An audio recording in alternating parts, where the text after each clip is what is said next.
Hello, everyone, and welcome back to another episode of the Cup of Joe show. I'm Joe, and that's Jeremy, and we're gonna talk movies. All right, here we go. So, I saw a movie. I saw Tomorrowland. Actually, a pretty kind of divisive movie. Reviews down the middle. So I'm here to parse those reviews and everything, just to help you, the viewer, out. Was Tomorrowland good? Was Tomorrowland terrible? Or was it just disappointing? What was it? Well, let me tell you. First of all, this is directed by Brad Bird. Brad Bird is actually a phenomenal director. When you look at his body of work, it's a lot of kids and animated stuff, but a lot of great kids and animated movies, such as The Iron Giant and The Incredibles and Ratatouille.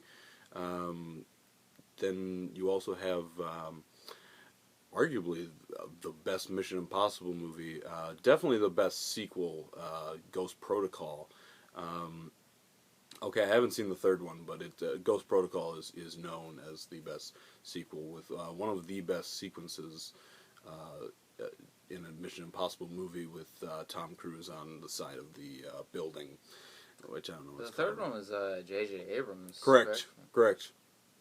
So that is some competition. It probably has a lot of lens flare. That's true.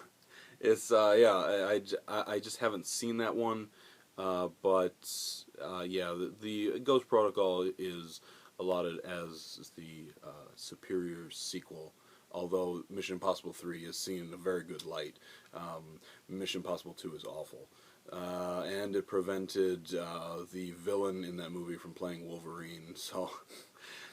Good. That's actually the only good thing that Mission Impossible 2 did. So, otherwise we would have no idea who Hugh Jackman is. How crazy would that be? Anyway, that we got off on a little bit of a tangent there. The fact is that Brad Bird is an excellent director, and he proved that he could do it. In animated movies and kids movies, and in a franchise, actually kind of brought new life to a franchise with Ghost Protocol. So he comes into Tomorrowland. I mean, I was very excited for this movie. Not a lot of people shared that thought, but I actually thought the trailers were good. Pretty interesting. So I went to see the movie, and it's good. It's good, but it's difficult to describe. This may be filled with spoilers, so just watch out. But I mean, if you wanted to see Tomorrowland, you probably already saw it. There are very good performances. I think it's either Britt Robertson or Britt Robinson playing the main character, Casey. She is very good in the leading role. George Clooney is very good. I mean, obviously George Clooney is very good. Does he play in George general. Clooney? He doesn't really play George Clooney. He actually plays a bit crotchety, older character. Okay. So he actually doesn't play himself. And there's also a younger character. I don't know the actress's name, but she's Athena in the movie, and she's actually very good in the movie. Very good for a child actress. There's actually an interesting dynamic in this movie that totally works, and it is that young George Clooney actually fell in love with Athena. This is actually, I don't know, this is getting into spoiler territory, but they actually, he falls in love with her, but she's a robot. So he starts to age and she doesn't. So, he finally he figures out she's a robot. and he actually gets kicked out of Tomorrowland. The movie starts with him as a child getting into Tomorrowland. You have to be a great scientist, or show some promise and some desire to improve the world in some way, and that's actually a great message. I'll get there.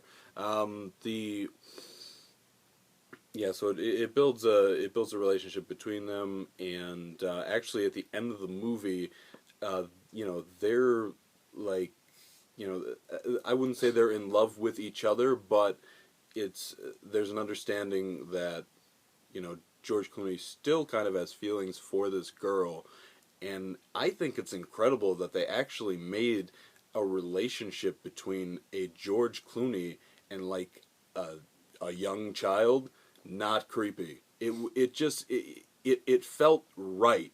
It wasn't like why is George Clooney in love with this 11-year-old? Like it made sense, and the two actors actually made it work very well.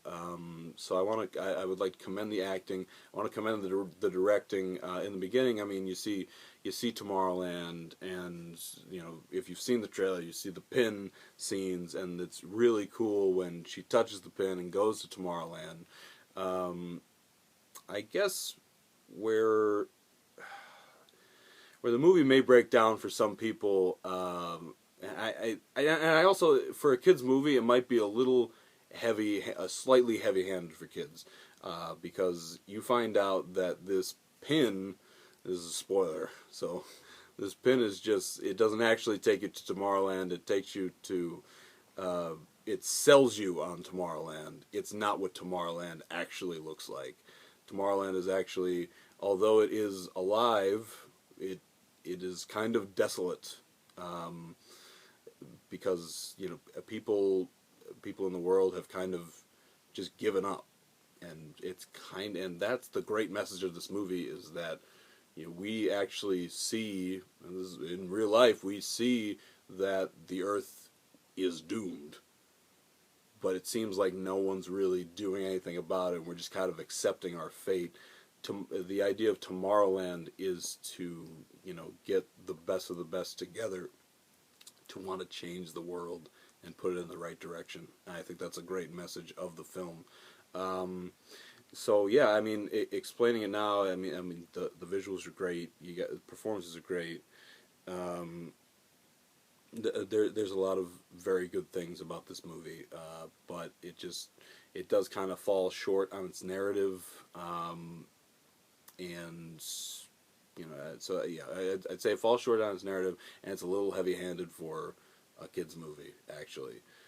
So I mean, it's a great. Okay, which one is Key and which one is Peele in the show Key and Peele? I think it's Key's like the taller. I think Key's the taller, thin one. There's a hilarious scene with him in it, and that's all I'll say about that. So, you know what? I'm actually praising this movie more than I thought I would. Now that I'm thinking deeply about it, go see it.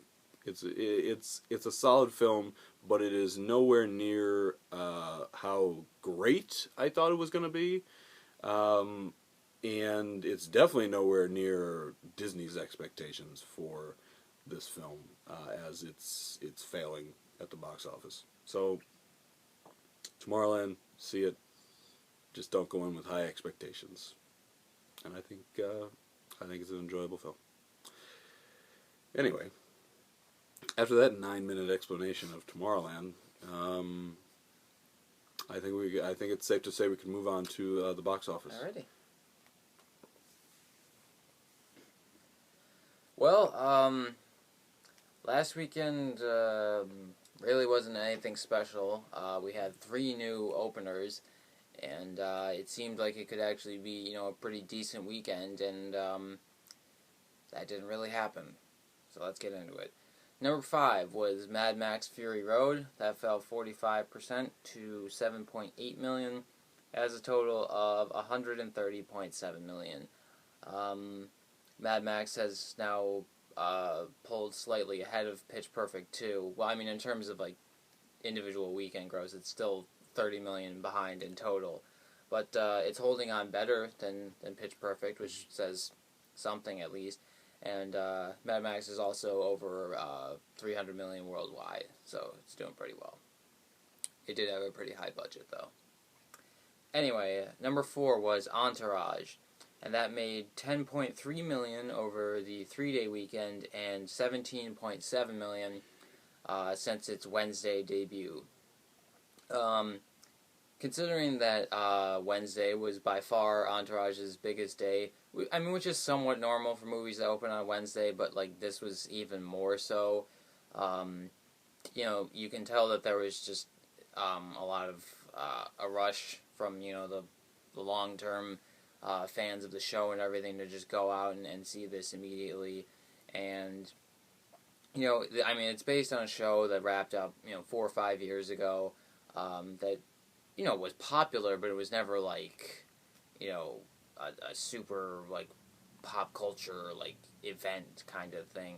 So honestly, I don't think that's bad for Entourage at all. It could probably make 40 million in total, so that's pretty good, I'd say.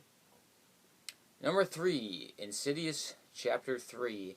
That opened to 22.7 million. That's down quite a bit from Insidious Chapter 2, which opened to, I think it was 39. It might have been 40 even, but I think it was 39 million. So, that's barely half of Insidious Chapter 2. So I guess people really didn't like Chapter 2, or, maybe it's just that they're burnt out on this franchise, maybe a little bit of both. I didn't think Insidious Chapter 2 was... I liked the first one better, but Chapter 2 wasn't bad. So, yeah, that's almost definitely the end of this franchise. It probably only cost like $5 million to make. But who knows? Maybe we'll see Chapter 4. Number 2, San Andreas. That fell 53% to 25.8 million. And through 2 weeks, it has a total of 98.5 million. There's nothing wrong with that drop. That's, pretty much exactly what I would have expected from San Andreas. I really would have only been concerned if it was like 60, 65, or I really would have, been impressed if it was like 40, 45. So that's about right. As I said, at this point, it's just shy of 100 million. Jurassic World is really gonna take a bite out of San Andreas and smooth and rock the foundations. Oh man! Of